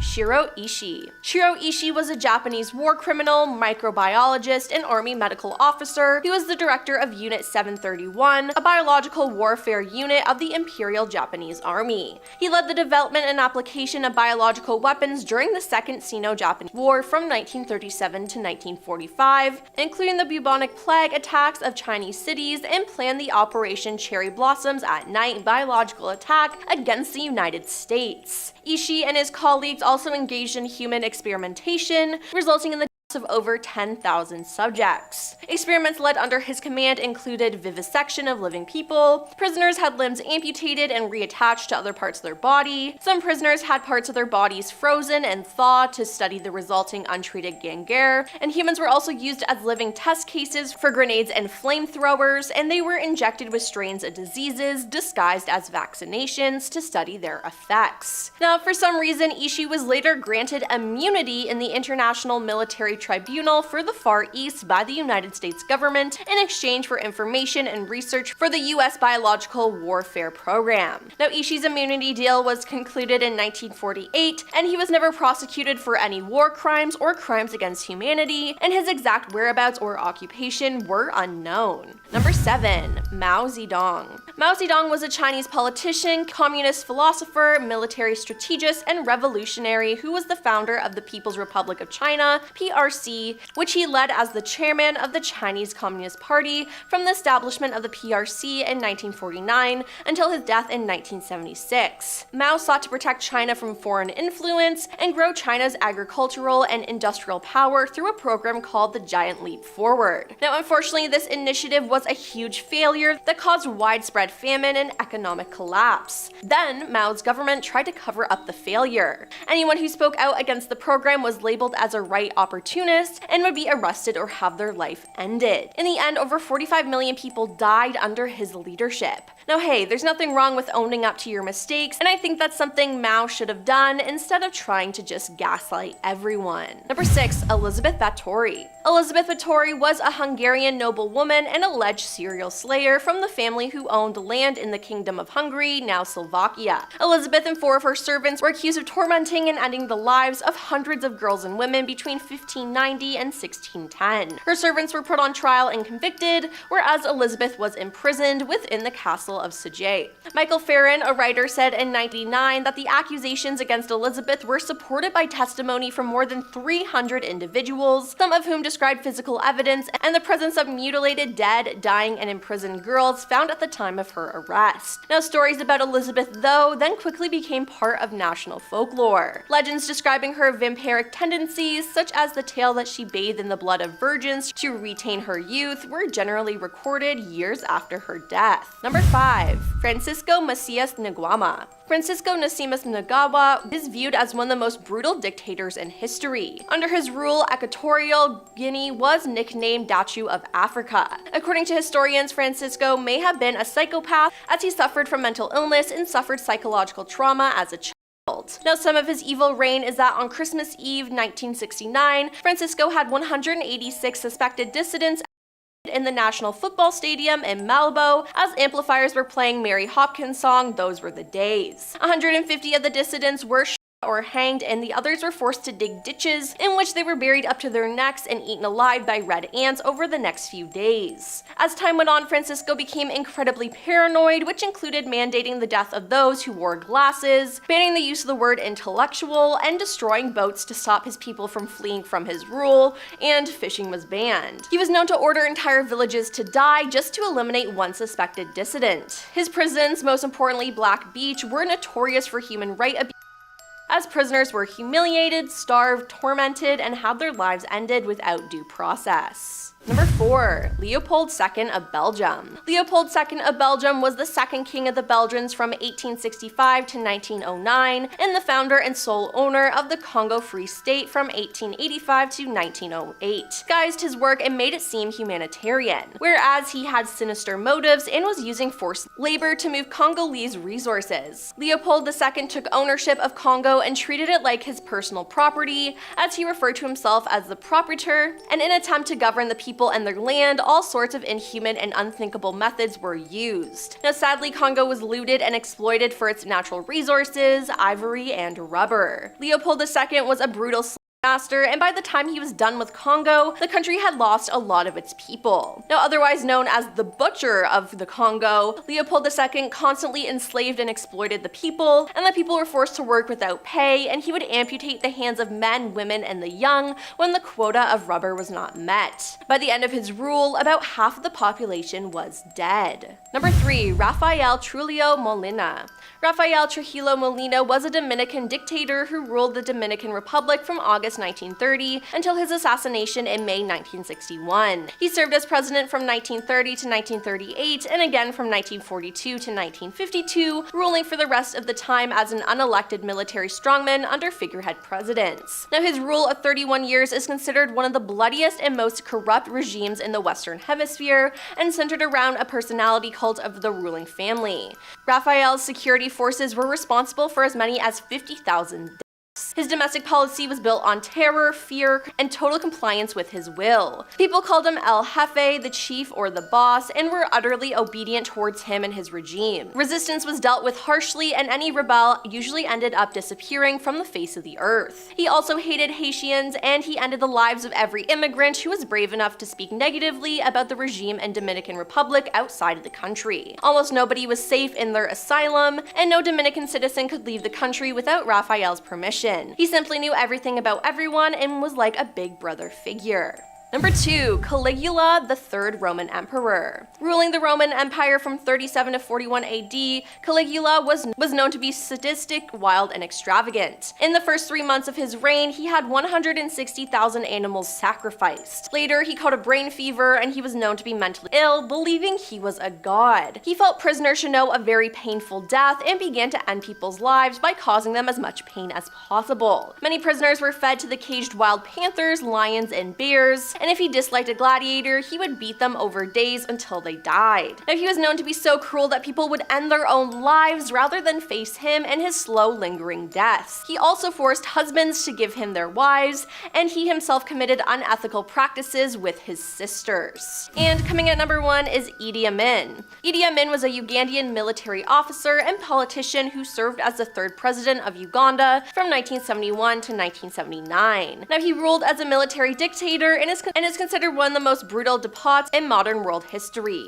In addition to having his political rivals and government officials taken out, he also turned on ordinary civilians as farmers, students, and even religious figures. Amin would order public by firing squad for anyone he felt was plotting against his regime, and even had them televised. He'd have all of his victims' bodies tossed into the Nile, literally creating a bloodbath, and bodies were constantly seen floating down the Nile from Uganda, and at times a dam on Lake Victoria would be so clogged by bodies that it would cause power outages. Now, Amin was also rumored to have kept some of his victims' heads in his refrigerator and eat human body parts. His former health minister, Henry Kebby, said, "On several occasions he told me quite proudly that he had eaten the organs or flesh of his human victims. He was quoted as saying, 'It's not for me, I tried human flesh and it's too salty for my taste.'" Coming in at number 10 is Kim Jong-un. Little is known about North Korea due to their dictator Kim Jong-un's rule, but what we do know is absolutely terrifying. Kim is very strict with his people as they can't access the internet, and if they do, it can only be government-approved sites. Same goes with film. The citizens are also treated horribly there. There's hardly any food and everyone is weak and hungry, and it's even been said that the streets are lined with dead bodies. They also have very strict laws that result in people being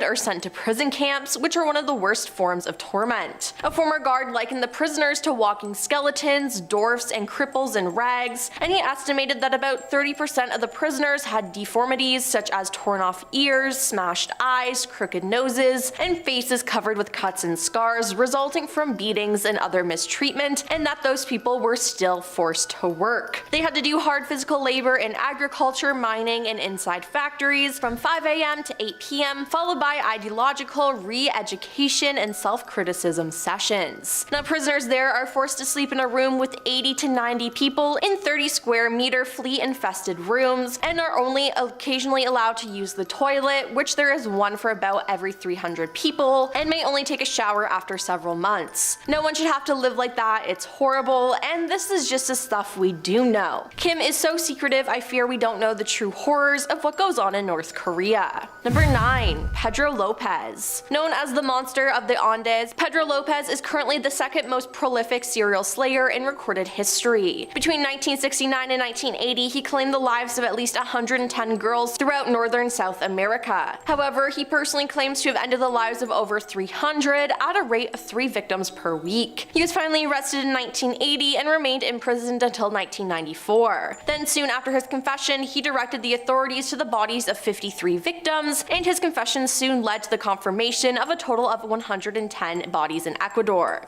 Later in 1980, Pedro was convicted of homicide and sentenced to 16 years in prison, the maximum prison sentence available in Ecuador at the time. However, Pedro was quickly re-arrested and sent to a mental institution in his native Colombia. He remained there for 4 years and was released in 1998 as he was declared sane and released on a $70 bail on the condition that he would periodically report to the authorities, but he almost immediately ran away. The last reported sighting of Pedro was in September 1999 when he visited the National Civil Registry to renew his citizenship card. In 2002, Colombian National Police and Interpol issued warrants for his arrest over a death bearing similarities to his MO. The Interpol warrant was deactivated in 2005, but he still remains a fugitive. Neither his location nor his status are known of today.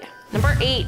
Vlad the Impaler. Born in 1431, Vlad Tepes the Impaler earned his nickname from his favorite method of execution for enemies of the state and witches. He was the ruler of Wallachia, and according to legend, he would impale his victims on a sharp stake or nail them headfirst onto a large wooden pole and then watch as they died slowly from blood loss. His other favorite methods were boiling them alive in oil or water or both, burning them alive with sulfur, and roasting them over an open fire. He also enjoyed hanging criminals upside down from poles and then cutting off their heads with a saber while they were still alive, just so they could see what was happening before they died.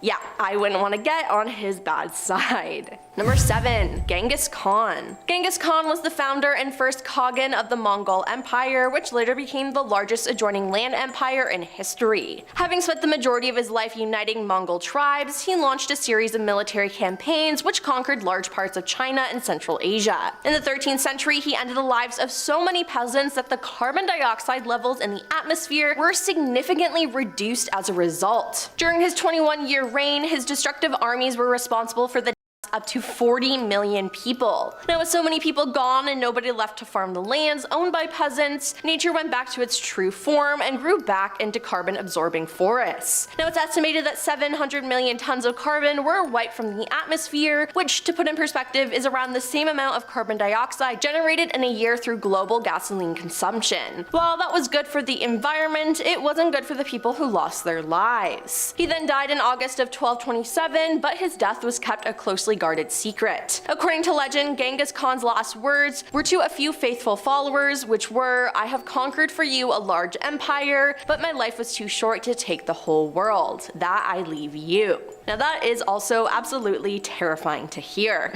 Number 6. Ivan the Terrible. I mean, with a name like that, you gotta know he's a bad guy. Renowned for his temper and paranoia, Russian ruler Ivan IV Vasilievich inspired incredible fear. As a teenager, he liked mistreating animals, throwing cats and dogs from the Kremlin ramparts. He served as the first Tsar of Russia, reigning from 1533 to 1584. He established a personal guard who helped him terrorize and oppress his subjects through torment and after defections and the death of his wife in the 1560s, he became even more violent, ordering the of Novgorod in 1570 with casualties in the thousands. He also beat his own pregnant daughter-in-law, after which she miscarried. When his son asked him about this, he was filled with rage at this apparent uproar of disloyalty from his son and struck him with a staff he often carried to punish servants. The strike cracked his son's skull, and the blow ultimately ended his life, leaving Ivan's other son as the new heir. Number 5. Shiro Ishii. Unit 731 was a covert biological and chemical warfare research and development unit of the Imperial Japanese Army that undertook lethal human experimentation during the Second Sino-Japanese War and World War II. It was responsible for some of the most notorious war crimes carried out by Japanese personnel. Some of the numerous atrocities committed by the commander Shiro Ishii and others under his command in Unit 731 include vivisection of living people, including pregnant women who were impregnated by the doctors. Prisoners had limbs amputated and reattached to other parts of their body. Some prisoners had part of their bodies frozen and thawed to study the resulting untreated gangrene. Humans were also used as living test cases for grenades and flamethrowers, and prisoners were injected with strains of diseases disguised as vaccinations to study their effects. Now, having been granted immunity by the American occupation authorities at the end of the war, Ishii never spent any time in jail for his crimes and died at the age of 67 of throat cancer. The death toll of these brutal experiments is unknown, but many as 200,000 people may have died, estimates historian Sheldon H. Harris, according to a 1995 New York Times report. Number 3. Jim Jones. In the 1950s, Indiana native Jim Jones founded a church called the People's Temple that he claimed to promote socialism and equality with religious elements of Christianity. Initially, he was a little more than a charismatic hustler, but as the years progressed, he demanded more and more of his followers. In the early 1970s, Jones moved his group to California and set them in a commune-like settlement in Redwood Valley. Jones eventually came to believe that a nuclear war was imminent and moved his followers again to the South American country of Guyana, which he thought would be outside the potential danger zone. The group lived there for several years as the People's Temple Agricultural Project, but after former members started speaking out against the church, San Francisco Congressman Leo Ryan decided to travel to Jonestown to investigate claims of mistreatment. Temple security guards opened fire on Leo's group, and back at the settlement, Jones ordered his followers followers to drink a cyanide-laced beverage, and this is where the phrase "drinking the Kool-Aid" originates. A total of 918 people died in the incident, and until 2001, it was the largest loss of American civilian life in history. Number 2. Nero. Nero was a deranged Roman emperor and the final emperor of the Julio-Claudian dynasty, reigning from AD 54 until his death in AD 68. It's hard to be worse than having your own mother executed and poisoning your stepbrother, right? Well, what about burning prisoners in your garden at night as a source of light? Yeah, well, that's him. Now, Nero married Poppaea Sabina, but she mysteriously perished before having their second child. Now, historians of the time claim that Nero actually kicked Poppaea to death, and after her death, Nero fell in love with a man named Sporus, whose most striking feature was the resemblance to Nero's late wife. Nero then had the boy and brought back to his palace, where he took calling him Lady and Queen. Now, ultimately, Nero's lifestyle caught up to him, and in 68 AD, after a turbulent 13-year reign, the Roman Senate ran out of patience and declared Nero a public enemy. Nero then fled, and on June 9, 68 AD, at the age of 30, he ended his own life. And coming in at number 1 is Ed Gein. Ed Gein was a serial slayer and grave robber. He created costumes, furniture, and other keepsakes from the bodies of his victims. While he was only officially convicted of taking the lives of 2 people, Bernice Worden and Mary Hogan, a police raid on his house turned up masks literally made from humans' faces, a belt of and a corset created from a skinned torso. Now, to be clear, he never wore these costumes when ending people's lives. Instead, he donned them in the privacy of his own home. Now, some masks appeared mummified, almost dried out, while others were more carefully preserved. A few had lipstick applied and looked more lifelike, and 4 had been stuffed with paper and hung on the wall of his bedroom, almost like hunting trophies. Ed was initially found unfit to stand trial and confined to a mental health facility, but by 1968 he was judged competent to stand trial. He was found guilty of the but he was found legally insane and was remanded to a psychiatric institution. And we're starting off the list with the Conjure chest, which first belonged to a slave owner by the name of Jeremiah Graham. Jeremiah Graham, in anticipation of his son's past, the named Remus with constructing the chest. He was displeased with Remus's work, so he subjected Remus to a brutal and fatal beating. In response to Remus's unjust death, other enslaved individuals sought revenge, sprinkling dried owl blood inside the chest and placing a curse on it. Jeremiah Graham's son would die during infancy, and this was only the beginning of a pattern of misfortune associated with the chest. A series of owners experienced untimely deaths and hardships while in its possession, 18 to be exact. Anyone who put their clothing inside it seemed to die, putting this chest firmly into the cursed item category. Number 9. Charles Manson's hair. Yes, locks of his hair have been known to sell online for hundreds of dollars. This guy doesn't really need much introduction, but for those few who do need some context, Charles Manson was a notorious cult leader who orchestrated a series of heinous crimes in the late 60s. In August of 69, Manson directed his followers, often referred to as the Manson family, to carry out a brutal spree in Los Angeles. On his orders, they took the life of actress Sharon Tate and 4 others at her residence. The following night, the Manson family were responsible for the deaths of Leno and Rosemary LaBianca in similarly a gruesome fashion. So these crimes led Manson and several of his followers to being arrested, tried, and convicted. And in 1971, Manson, along with several of his followers, were sentenced to life in prison for their crimes. Over the years, items associated with him have become these kind of macabre collector's items, often selling for significant sums of money online.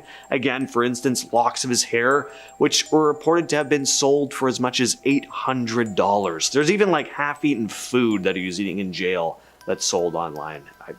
Crazy. Number 7, the Codex Gigas, aka the Devil's Bible. So this massive sized book is said to have been written with the assistance of Lucifer himself. The Codex Gigas, believed to have been written between 1204 and 1230, changed hands several times before finding its current home in Sweden's National Library in 1768. So this ancient manuscript contains both the Old and New Testaments of the Bible, along with a whole bunch of other information from its era, but It's the inclusion of magic spells and a striking image of the devil that contribute to its reputation as a cursed item. Legend has it that the Codex Gigas was authored by a monk who had broken his vows and was facing a death sentence. In a desperate bid to save his life, though, the monk ended up making a pact with the devil. He had been tasked with a Herculean task to transcribe all human knowledge in a single night. So with the devil's assistance, the monk completed this seemingly impossible task, but the price was his soul. The demonic portrait within the Codex Gigas is said to be the devil's own signature of sorts, and there's other versions where it was possibly drawn by the monk himself as a tribute to the devil. Number 6, the Dybbuk box. The Dybbuk box is a supposedly cursed and evil item with a controversial history. It was a wine cabinet that gained notoriety after being listed on eBay in 2003. According to the story, the box was said to be haunted by a malevolent spirit known as a Dybbuk. A Dybbuk is a malicious spirit in Jewish folklore that can possess and control the actions of a living person. The box's haunted history includes reports of strange and unsettling events endured by the people who have owned it. Extreme nightmares, health issues, financial misfortune. The box gained widespread attention when it was purchased by a university museum director, Jason Haxton. He experienced various disturbing incidents and decided to research its history. The story became even more popular by a 2012 horror film, The Possession, which was loosely based on the Dybbuk box. In at number 5, we have Ed Gein's creations, to which there were many.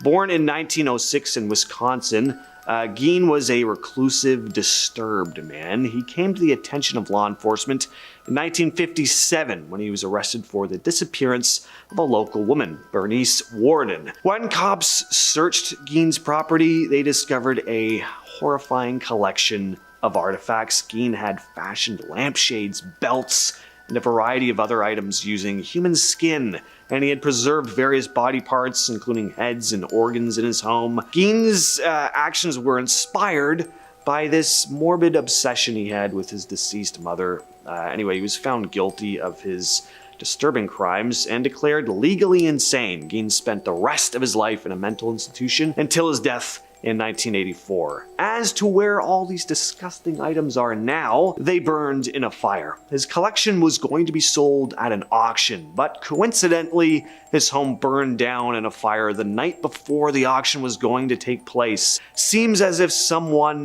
didn't think it would be right for anyone to profit off of these items, which I 100% agree with. Number 4, Ted Bundy's Volkswagen Beetle. Ted Bundy was a notorious American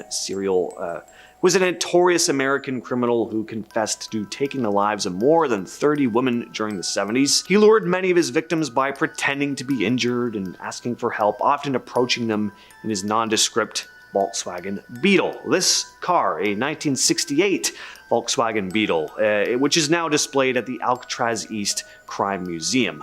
Bundy's crimes were characterized by extreme brutality, including SA. He would often use his charm to gain the trust of his victims before attacking them. Bundy's spree spanned multiple states, and he managed to evade capture for several years. The Volkswagen Beetle became infamous as Bundy's vehicle of choice during his rampage, served as a key element in his methods, allowing him to approach and subdue his victims. And the car's inconspicuous appearance, at least for the time, made it easier for Bundy to blend in and avoid suspicion. Bundy was finally apprehended, though, and tried and sentenced to death in 1979.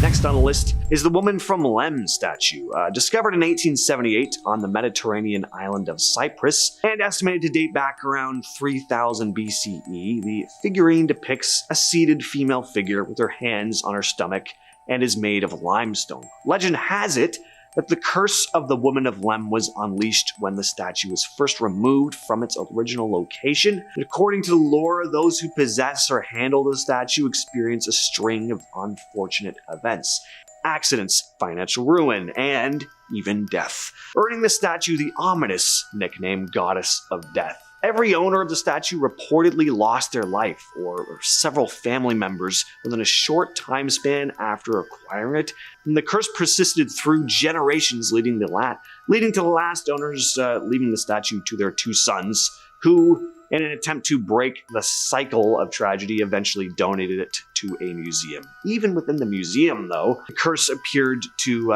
still have a bit of an effect, as museum's curator reportedly met an untimely demise soon after receiving it. And at number 2, we have Bisbee's stoop chair. In 1702 in North Yorkshire, UK, Thomas Bisbee was arrested for taking the life of his father-in-law. The two had been running a coin counterfeiting business, and during a heated argument about the direction of their illegal business venture, Bisbee took things too far, resulting in the other man's death. Bisbee was put on death row, but his last request was to have a final meal and drink at his favorite pub. Outside of this pub sat the now infamous chair, a chair that Bisbee would always sit on.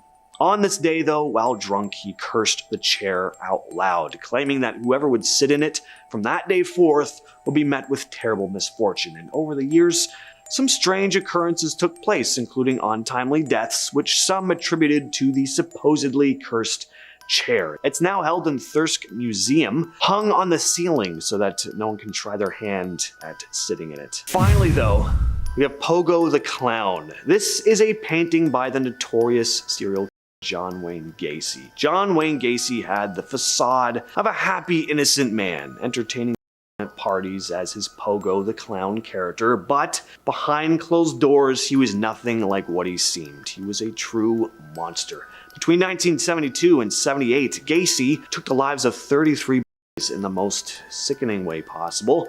He would bury their bodies under his home in Norwood Park Township. He was convicted and sentenced to death in 1980, and while on death row, he took to painting. His most famous work is this painting of his alter ego, Pogo the Clown, dated 1985. I don't know why anyone would want this thing in their home, but the piece recently sold for $12,000 at an art auction in Las Vegas called Dark Shadows. Not only does the context make this thing incredibly unsettling, but it's also a gaudy, horrendous piece of